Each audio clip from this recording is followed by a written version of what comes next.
वक्त जवानी में मोदी जी अपनी गरीब माँ को दाई का काम करता हुआ छोड़ के घर छोड़ के भाग जाते हैं। उतना ही नहीं, उस गरीब माँ के माथे पे एक सामाजिक कलंक भी लगा जाते हैं। अपनी ब्याहता पत्नी को भी उस माँ के ऊपर छोड़ के जाते हैं। तो वैसा आदमी राम भक्त कैसे हो सकता है जिसमें राम का एक अंश भी नहीं है? कि राम के नाम पे कलंक है। ये लोग आदमी राम का भक्त बना हुआ है, क्योंकि वैसा भक्त अगर कोई है तो उस भक्त के मुंह पे मैं कालिख लगाना पसंद करूंगा। मोदी जी का असली जात जो है वो गरीब का जात है। वो गरीब के जाति के हैं। उस ट्रस्ट के पास इतना ज़्यादा पैसा है और मंदिर आंदोलन के टाइम से ही करोड़ों रुपया फंड में ऑलरेडी है, लेकिन सरकार को सिर्फ सरकार जो है वो सिर्फ धर्म का घुटी लोगों को पिला रही है। इस तरह बात करेंगे, मोदी जी भी प्रधानमंत्री हैं, लेकिन बहुत मामले में नहीं, बहुत मामले में मूर्खों की जैसी बात करते हैं। नहीं, आप मेरे बात को जवाब दीजिए, है ना।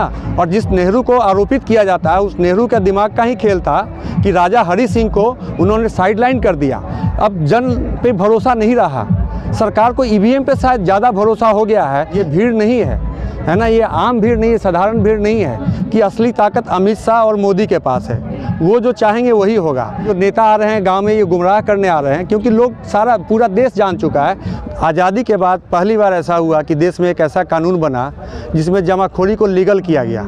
तो देश में पहली बार व्यापारियों को खुला छूट मिला कि जितना चाहो उतना भंडारण करो और दाम भी बढ़ाओ। मेरा नाम संतोष कुमार हुआ, मैं किसान का बेटा हूँ और यही इंदिरापुरम में रहता हूँ, है ना। तो क्यों आया है? देखो, ये किसान आंदोलन के माध्यम से हम लोग को पता चला 3 काले कानून के बारे में, है ना। और मैं किसान आंदोलन का आभार व्यक्त करता हूँ, क्योंकि ये किसान आंदोलन आज के डेट में मेरे हिसाब से जन आंदोलन का रूप ले चुका है। और इस किसान आंदोलन के माध्यम से ही ये जानने का मौका मिला कि ये 3 काले कानून में काला क्या है। हमारे मंत्री साहब ने भी पूछा, प्रधानमंत्री ने भी कहा कि कोई बताता नहीं है कि इस कानून में काला क्या है। मैं आपको बताता हूँ, बहुत सारे लोग जान गए, लेकिन फिर भी मैं उसको रिपीट कर रहा हूँ। आज़ादी के बाद पहली बार ऐसा हुआ कि देश में एक ऐसा कानून बना जिसमें जमाखोरी को लीगल किया गया, है ना। 2 बातें हुई इसमें। एक तो जमाखोरी लीगल किया गया, ये काला है। दूसरा काला ये है कि प्राइस बढ़ाने का सरकार खुद कानून के माध्यम से कहती है कि खाद्य पदार्थों के मामले में कुछ मामले में 100% और कुछ मामले में 50% तक जब तक दाम नहीं बढ़ेगा सरकार इंटरफेयर नहीं करेगी। तो देश में पहली बार व्यापारियों को खुला छूट मिला कि जितना चाहो उतना भंडारण करो और दाम भी बढ़ाओ। तो इससे बड़ा काला और क्या हो सकता है? ये एक महत्वपूर्ण बात है ना। कहने का मतलब मनमर्जी अब जो है लागू हो रही है। हाँ, ये किसान के नाम पे व्यापारियों को छूट मिला, तो ये धोखा भी है और काला भी है। बिल्कुल। मैं दूसरा सवाल करना चाहूँगा सर, जिस तरीके से देखा जा रहा है कि बीजेपी के मंत्री या नेता गांव में जा रहे हैं, तो उनका तमाम तरह का वीडियोज आ रहे हैं कि उनका किस तरह से व्यवहार किया जा रहा है, चाहे संजय बालियान हो या तमाम तरह के नेता। ऐसा क्यों उनके साथ बिहेवियर किया जा रहा है? देखो, एक तो मैंने बताया ना आपको कि ये किसान आंदोलन जन आंदोलन का रूप ले चुका है।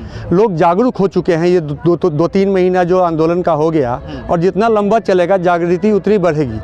तो लोग इस बात को समझ रहे हैं कि बीजेपी छल और प्रपंच कर रहा है ना। ये जो नेता आ रहे हैं गांव में, ये गुमराह करने आ रहे हैं, क्योंकि लोग सारा पूरा देश जान चुका है कि असली ताकत अमित शाह और मोदी के पास है।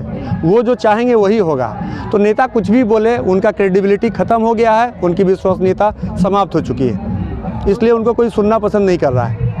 तो सर, जो कृषि मंत्री वो तो ये कह रहे हैं कि भीड़ इकट्ठा करने से तो नहीं चलेगा ना। वो कह रहे हैं कि किसी कानून वापिस नहीं होगा। नहीं, वो ये बात ज़रूर बोल रहे हैं कि भीड़ इकट्ठा करने से नहीं होगा, लेकिन वो फिर एक बार गुमराह कर रहे हैं। ये भीड़ नहीं है ना, ये आम भीड़ नहीं है, साधारण भीड़ नहीं है। लोग अपने शहरी क्षेत्र में हो रहा है ये आंदोलन। एक तो किसान अपना काम छोड़ के आया हुआ है, हमारे जैसे शहर के जो लोग आते हैं वो अपना काम छोड़ के आते हैं, है ना। तो उस आंदोलन के महत्व को वो समझ नहीं रहे हैं। दूसरा, कहीं ना कहीं अब मेरे को शक होता है कि सरकार को अब जन पे भरोसा नहीं रहा। सरकार को ईवीएम पे शायद ज़्यादा भरोसा हो गया है, इसीलिए सरकार ना भीड़ से डर रही है, ना जन आंदोलन से डर रही है, ना लोगों का उसको फिक्र हो रहा है। तो कहीं ईवीएम का ये खेल तो नहीं है कि सरकार इस तरह की बातें कर रही है। आप इल्ज़ाम लगा रहे हैं? हाँ, नहीं, ये इल्ज़ाम तो बहुत पहले से होता रहा है सरकार पे, लेकिन इस इल्ज़ाम को बल मिल रहा है इन बातों से कि सरकार क्यों नहीं जन आंदोलन से डर रही है, लोगों को डर क्यों नहीं सरकार के मन में आ रहा है। तो ये डर जो है ना, डर होना चाहिए। अगर ईवीएम पे भरोसा नहीं होता तो जन आंदोलन, लोकतंत्र में तो जन ही मालिक होता है। मोदी जी खुद बोलते हैं कि भाई हम जनसेवक हैं और मैं आपके माध्यम से एक और अपील करना चाहता हूं सरकार से। ये मोदी जी और योगी जी की सरकार नाम बदलने में बड़ी माहिर है। मैं आग्रह करता हूं कि सरकार जनता का नाम जो है मालिक रखे, क्योंकि मोदी जी ने खुद कहा है कि असली मालिक जनता ही है। तो अब किसी भी मीटिंग में या कहीं भी जनसभा में या कलेक्टर के द्वारा जनता को जनता के नाम से नहीं मालिक के नाम से संबोधित किया जाए, ये मेरा आग्रह है सरकार से। सर, आप दिल्ली में रहते हैं, दिल्ली में तो आप देख सकते हैं कि मोदी जी ने डिजिटल इंडिया बना दिया है, नया संसद भी बना दिया है, राम मंदिर भी बना दिया है, 370 भी हटा दिया, इतने सारे काम कर दिए हैं। उन्होंने जो कहा था वो वादे पूरे किए हैं, फिर भी आप खिलाफ हैं सर। अब मैं आपको 370 का हकीकत बताता हूँ। 370 सिर्फ एक भावनात्मक रूप से हमें भी सुखद लगा, अच्छा लगा, लेकिन 370 का वास्तविकता क्या है? जब 370 दिया गया, लोग को गुमराह किया जाता है। मैं बता रहा हूँ, देश का बंटवारा ही धर्म के आधार पे हुआ था, हिंदू और मुसलमान के आधार पे। उस कश्मीर की आबादी 80% आबादी मुसलमान थी, है ना। और जिस नेहरू को आरोपित किया जाता है, उस नेहरू का दिमाग का ही खेल था कि राजा हरि सिंह को उन्होंने साइडलाइन कर दिया, और जो मुस्लिम के नेता थे जेल में बंद थे, उनको जेल से आज़ाद करके वहाँ का प्रधानमंत्री बनाया उन्होंने। और मुस्लिम नेता को खड़ा करके 80% आबादी मुसलमानों की होते हुए भी पाकिस्तान में कश्मीर नहीं गया, बल्कि इंडिया के साथ रहा। हाँ, उस टाइम में वहाँ के लोकल आबादी को कुछ लालच दिया गया कि भाई आपके साथ कोई छेड़खानी नहीं होगी, आपको विशेष सुविधा दिया जाएगा, और उस रूप में एक 370 का कानून मिला, जो समय के साथ साथ वो 370 का 99% सारा चीज़ समाप्त हो गया था। वहाँ से प्रधानमंत्री का पद समाप्त हो गया, जितनी सारी सुविधाएं थी 370 के नाम पे सब समाप्त हो गया था। सिर्फ दो चीज़ उसमें बैलेंस रह गया था, एक तो कि वहाँ बाहरी आदमी ज़मीन नहीं खरीद सकता है, और बाहरी लोग को नौकरी ढूंढने में, ये सिर्फ दो प्रॉब्लम था। आज ये दो चीज़ हिंदुस्तान के लगभग 8 राज्य में ये व्यवस्था आज भी लागू है। जिस 370 के लिए हम लोग सेंटिमेंटल होते हैं, 370 जैसा कानून नॉर्थ ईस्ट के राज्यों में आज भी लागू है। तो ये भी एक धोखा है सरकार का, है ना। राम मंदिर पे क्या कहेंगे आप? राम मंदिर तो बना दिया। हाँ, राम मंदिर भी, इस पे भी देखिए कितना बड़ा भ्रम है। आपके जैसा पत्रकार भी बोलता है कि सरकार ने राम मंदिर बना दिया। बीजेपी का खुला स्टैंड था कि बाकी पार्टी बीजेपी को छोड़ के सारी पार्टियां बोलती थी कि कोर्ट का जो निर्णय होगा उस पर मैं भरोसा करूंगा और उसके हिसाब से एक्ट करूंगा। बीजेपी का ये स्टैंड नहीं था। बीजेपी कहती थी कि मंदिर मैं बनवाऊंगा, और हकीकत क्या है, मंदिर कैसे बना? कोर्ट के फैसला से बना। सुप्रीम कोर्ट ने मंदिर को बनवाया, है ना। नहीं, क्यों मिलेगा? आप पढ़े लिखे पत्रकार हैं, मैं भी पढ़ा लिखा हूँ, है ना। आप मूर्खों की तरह बात करेंगे। मोदी जी भी प्रधानमंत्री हैं, लेकिन बहुत मामले में नहीं, बहुत मामले में मूर्खों की जैसी बात करते हैं। नहीं, आप मेरे बात को जवाब दीजिए कि सुप्रीम कोर्ट है कि नहीं इस देश में? अगर सुप्रीम कोर्ट है और सुप्रीम कोर्ट के अस्तित्व को मानते हैं, डेमोक्रेसी का 4 पिलर है, एक उसमें न्यायपालिका भी है, और न्यायपालिका इंडिपेंडेंट है इस देश की। न्यायपालिका गवर्नमेंट से गाइडेड नहीं होती है। ये बात और है कि इस सरकार के दबाव में आज के डेट में न्यायपालिका काम करती है, लेकिन इन प्रिंसिपल राम मंदिर का जो निर्माण हुआ वो कोर्ट के निर्णय से हुआ, सरकार ने नहीं बनवाया। तो ये तो सबसे बड़ा झूठ आप लोग भी फैला रहे हैं कि मोदी जी ने बनवा दिया। मोदी जी ने नहीं बनवाया, सुप्रीम कोर्ट के डिसीजन से राम मंदिर का निर्माण हुआ। खर्चा कौन कर रहा है? खर्चा कौन कर रहा है? खर्चा तो ट्रस्ट बना हुआ है ना। चंदा भी तो लिया जा रहा है। चंदा भी तो लिया जा रहा है। नहीं, चंदा भी लोग ले रहे हैं, चंदा भी ले रहे हैं। वही मैं बता रहा हूँ कि सरकार चंदा ले रही है, हम भी चंदा देंगे, लेकिन आज वास्तविकता ये है कि चंदा लेने का जरूरत नहीं। उस ट्रस्ट के पास इतना ज़्यादा पैसा है, और मंदिर आंदोलन के टाइम से ही करोड़ों रुपया फंड में ऑलरेडी है। तो अगर ज़रूरत है, जितना पैसा मंदिर में लगना चाहिए उतना लगे, लेकिन सरकार को सिर्फ धर्म, सरकार जो है वो सिर्फ धर्म का घुटी लोगों को पिला रही है ना। आज भी देखिए मोदी जी हैं, भाषण में जाते तो जय श्री राम बोलते हैं। और सबसे बड़ा देखिए कितना बड़ा दुर्भाग्य है कि मोदी जैसे लोग राम के भक्त बने हुए हैं। मोदी जी प्रधानमंत्री हो, इस पे मेरे को कोई एतराज़ नहीं है, क्योंकि उनको बहुमत से प्रधानमंत्री बने हैं, लेकिन इस बात पे राम भक्त होने के नाते मेरे को घोर एतराज़ है कि मोदी जैसा आदमी राम का भक्त बना हुआ है। क्योंकि वैसा भक्त अगर कोई है तो उस भक्त के मुंह पे मैं कालिख लगाना पसंद करूंगा। क्योंकि राम कैसे बनता है? जब राम अपने बाप के आज्ञा के लिए राजपाट को छोड़ के जंगल चला जाता है, वनवास स्वीकार करता है अपने बाप के खातिर, तो तब जाके राम बनता है। नहीं, सर सुन लीजिए, पूरी बात सुनिए, आपको तब आपको जवाब मिल जाएगा।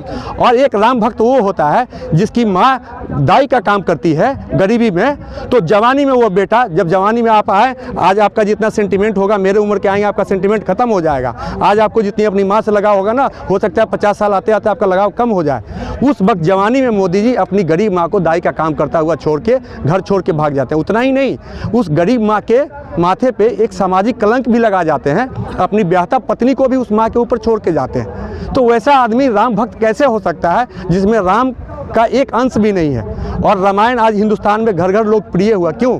रामायण का आप पढ़िए जरा, रामायण में क्या है? भाई भाई के लिए त्याग करता है, बेटा बाप के लिए त्याग करता है, पूरा एक परिवार की कहानी है, आदर्श परिवार है वो रामायण।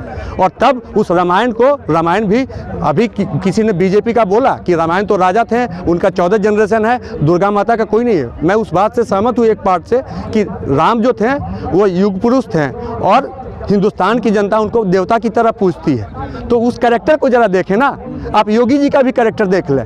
योगी जी के पिताजी का देहांत होता है, वो बैठ के आंसू पोंछते हैं, लेकिन उस बाप के अंतिम दर्शन के लिए नहीं जाते हैं। और देश में दो अगर सबसे बड़ा राम भक्त कोई बना हुआ है तो मोदी और योगी, जो कि राम के नाम पे कलंक है ये लोग। क्योंकि एक आदमी अपने बाप के अंतिम दर्शन के लिए नहीं जाता है और हम आप बोलते हैं कि वो राम भक्त, कैसे राम भक्त हो सकते हैं? सर बंगाल इलेक्शन है, बंगाल में भी तो यही श्री राम का ही वो हो रहा है अपने देश। हाँ, और सरस्वती पूजा के बारे में बात होता है। सर जिस तरीके से एक आंकड़ा जिस तरीके से बताते हैं कि हमारे देश के अंदर 30 लाख से भी ज़्यादा धार्मिक स्थान है, लेकिन अपराध कम नहीं हो रहे। और अगर शिक्षा की बात करें तो 3 लाख से भी कम शिक्षा जो संस्था है वो है। तो उसमें ध्यान देना चाहिए या ये सब में राम श्री राम का या ये सब धार्मिक स्थानों पे ध्यान देना चाहिए? सर लोग क्यों भटक जाते हैं? देखिए, मैं दो बात का एग्जांपल दूंगा। एक, अमेरिका पूंजीवादी कंट्री है। मोदी जी हमेशा क्लेम करते रहे कि ट्रंप मेरा बड़ा अच्छा दोस्त है। अमेरिका में पूंजीवादी कंट्री में भी 12वां तक फ्री एजुकेशन है, हर किसी को फ्री एजुकेशन मिलता है और क्वालिटी एजुकेशन मिलता है। दूसरा बात पे ध्यान दीजिएगा, मोदी जी का असली जात जो है वो गरीब का जात है, वो गरीब के जाति के हैं। और उस गरीब के बच्चे को अगर पोलियो का सुई सरकारी हॉस्पिटल में नहीं मिलता तो आज मैक्सिमम गरीब का बच्चा, उसमें मोदी जी भी शायद होते हैं, विकलांग बन के और दिव्यांग बन के वो चल रहे होते हैं। लेकिन जब वैसा आदमी देश का प्रधानमंत्री बनता है तो देश का दुर्भाग्य है और हम सबका दुर्भाग्य है कि वो उस सारे मुद्दे को भूल जाता है। मोदी जी अगर क ख ग घ लिखना सीखे होंगे तो किसी सरकारी विद्यालय में सीखे होंगे, लेकिन आने के बाद जब गरीब का बेटा प्रधानमंत्री बनता है तो उसका पहला फर्ज था कि सरकारी स्कूल, सरकारी अस्पताल को स्ट्रांग करना। इन्होंने क्या किया? कुछ नहीं, सबको दे दिया, किसके इंश्योरेंस के हवाले कर दिया।